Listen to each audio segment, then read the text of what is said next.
Many teachers, and especially students, would probably appreciate never talking or hearing about assessment ever again. Yet assessment is a crucial part of the learning sequence.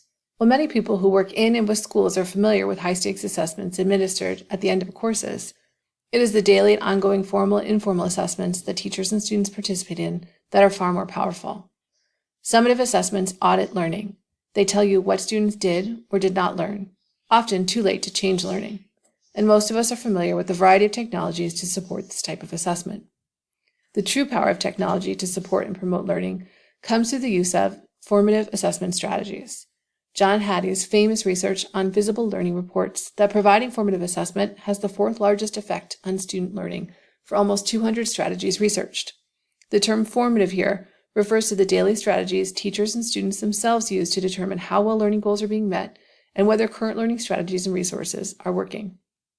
Formative assessment strategies are the only assessment strategies, as opposed to interim, benchmark, or summative assessments, that have been shown to positively impact student learning. Because they're embedded into instruction, formative assessments give students a chance to change the potential outcomes of summative assessments well before it's too late. Again, numerous technologies are now available to help students self and peer assess each other, and for teachers to quickly collect and review evidence of student learning.